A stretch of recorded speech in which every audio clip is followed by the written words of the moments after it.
দুটো ডিম ছিল। তো আমাদের তো দুটো ডিমে আর হবে না, আমরা তো তিনজন। তো আমি ভাবলাম তাহলে একটু অন্য রকমের ধরনের রান্না করা যাক।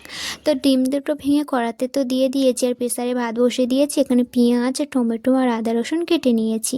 এখানে পেঁয়াজকলি আর আলু কেটে নিয়েছি, পেঁয়াজকলিটা নষ্ট হয়ে যাচ্ছিলো তাই জন্য কেটে নিয়েছি। আর পাপা এখানে দেখো দুষ্টুমি করে করে খেলা করছে। এদিকে ডিমটা আমি ঝুরু ঝুরু করে ভেজে নিয়েছি। তারপরে ডিম ভাজার পরে আমি পেঁয়াজকলি আর আলুটা ভেজে নেব। পেঁয়াজকলিটা একটু লাস্টে দিলে হতো, কারণ আলু ভাজতে ভাজতে না একদম শুকনো হয়ে যাবে, একদম দড়ি দড়ি হয়ে যাবে, খেতে ভালো লাগবে না। ওই কড়াতে একটু পেঁয়াজ দিয়ে দিলাম অল্প করে। তারপর যেটুকু আদা রসুন একটু ঘষে নিয়েছিলাম ওটাও দিয়ে দেবো। তারপর টমেটো দিয়ে দেবো, দিয়ে ভালো করে একটু ভাজা ভাজা করে নেব। আর এরকম টাইপের রান্না কোনো দিন করিনি, জানি না কেমন হবে। আর কী বলো তো, সবসময় একই রকমের রান্না খেতে ভালো লাগে না, মাঝের মধ্যে একটু অন্য রকমের রান্না হলেও খেতে ভালো লাগে বেশ। তো আজকে ভাবলাম একটু অন্য রকমের রান্না করি। তো তারপরে টমেটোটা দিয়ে দিলাম, দিয়ে ভালো করে আমি কষতে লাগলাম। এখানে সব মশলা দিয়ে দেবো, মানে লবণ দিয়ে দিলাম, তারপরে একটু চিনি দিয়ে দিলাম, তারপরে হলুদের গুঁড়ো আর ঝালের গুঁড়ো দিয়ে দেবো, আর জিরের গুঁড়ো দিয়ে দেবো, দিয়ে ভালো করে মশলাটা আমি কষিয়ে নেব।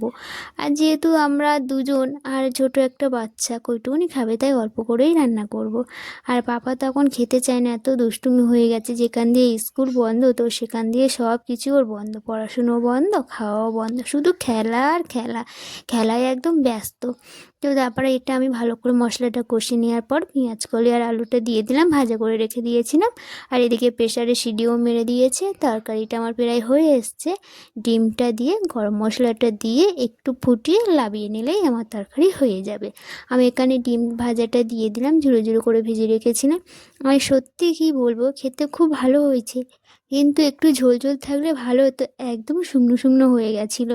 আমি অতটা বুঝতে পারিনি, জানি একটু মানে শুকনো শুকনো থাকলে, একটু মাখা মাখা থাকলে ভালো লাগবে খেতে, কিন্তু না, একদম একটু ভালো লাগেনি। একটু ঝোল থাকলে খেতে আরও বেশি ভালো লাগতো। এমনি তরকারিটা খুব সুন্দরই হয়েছে।